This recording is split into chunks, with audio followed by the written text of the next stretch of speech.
Ever get that feeling of whiplash looking at opinion poll results? Well, you're not alone. In this explainer, we're going to cut through the confusion. I'm going to give you a clear set of tools to figure out which polls are worth your time and which ones you can pretty much ignore.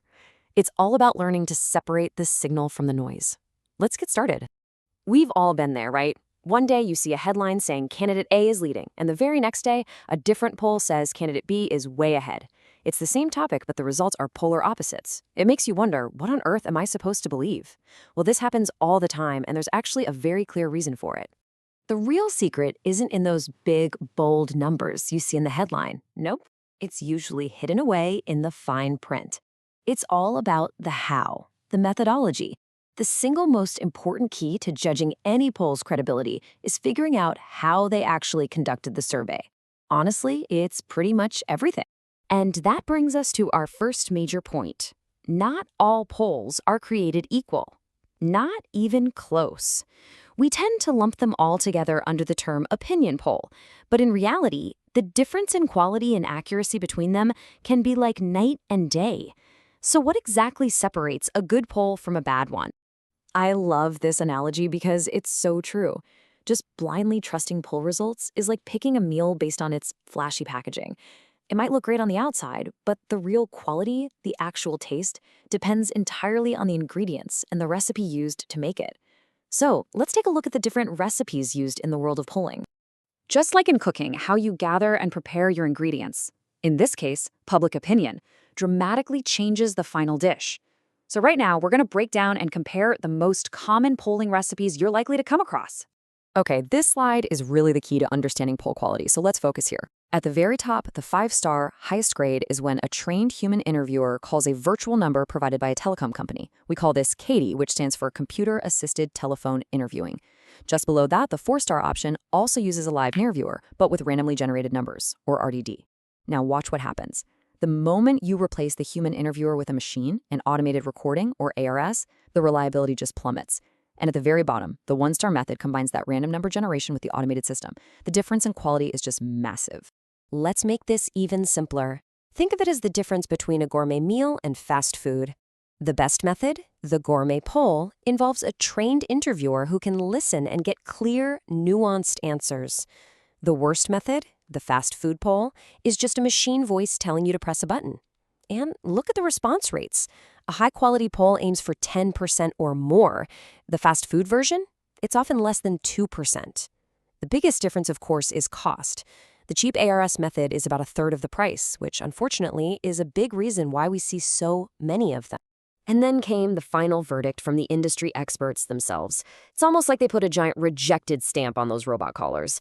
In October 2023, the Korean Survey Association, which includes most of the major polling firms, actually banned its members from using the ARS method. They officially declared that it is no longer considered a scientific polling method. That's a pretty powerful statement about the reliability of ARS, isn't it? But here's the thing. Even if a poll uses a good recipe, there's another hidden trap that can completely wreck its accuracy. It's a concept called non-response bias. So what exactly does that mean?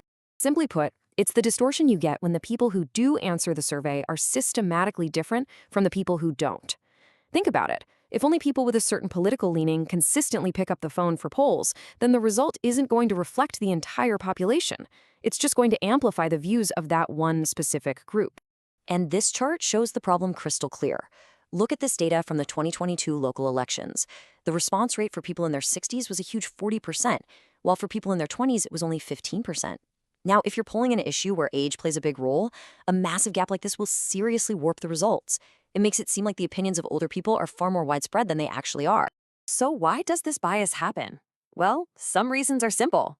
People can't be reached or they just hang up. But the real problem is a structural imbalance.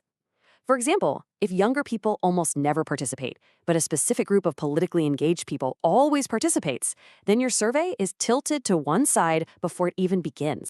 The good news is the industry recognizes these problems and is actively trying to fix them. And they're doing it by introducing a whole new set of quality standards. To tackle that non-response bias problem, the Korean Survey Association has set a new bar. For the highest quality method, that's virtual numbers with live interviewers, the new minimum response rate is now 10%. And for the next best method, RDD with live interviewers, the poll has to clear a minimum response rate of 7%. The message here is crystal clear. If you can't get a decent level of participation, your poll just isn't considered reliable. These new rules, which apply to all 34 member companies, get even more specific. Live telephone interviews are now mandatory. Automated ARS methods are completely banned. To avoid only polling people who are home at one specific time, the survey period must be at least 2 days long. And to boost response rates, pollsters have to try to recontact people who didn't answer at least 3 times. These are serious efforts to improve quality. Of course, not everyone agrees with these new standards. The non-member firms that rely heavily on ARS push back, mainly on the issue of cost. They argue that live interview polls are just too expensive for smaller news outlets or organizations to afford. But the experts' rebuttal is firm. See, ARS defenders claim they can fix any imbalances by using weighting. That's a statistical technique where you give more importance to the answers from underrepresented groups to match their share of the population. But experts point out that if, say, you barely got any women in their 20s to respond in the first place, you can't just multiply their few answers and pretend you know what all women in their 20s think. It doesn't work. You need a good representative sample from the very start. Okay, so with all this information, how can we, as news consumers, quickly judge a poll's credibility when we see one? Well, I've put together a simple checklist just for you. Just ask yourself these 5 questions. 1. Was it a live interview, a CATI survey? 2. Is the response rate 7% or higher? 3. Was the survey conducted over 2 days or more? 4. Is the polling firm a member of the Korean Survey Association, or KSA? And 5. Is the response rate gap between major age groups relatively small? If you can answer yes to at least 3 of these, you can consider it a pretty reliable poll. And here are a few more pro tips. First, always get in the habit of checking the fine print, the survey overview, usually found at the bottom of the article. Second, never rely on a single poll. Compare results from several credible sources. Third, don't get hung up on short-term blips. It's the trend over time that's more important. And finally, don't forget to check the exact wording of the questions asked. In the end, this whole debate really boils down to a single question. It's a tug of war between cost and accuracy. Cheap, fast polls are easy to produce, but they carry a huge risk of distorting public opinion. Expensive, rigorous polls give us a much clearer picture of reality, but not everyone can afford them. So what should we prioritize? That's a question we all need to think about. Thanks for watching.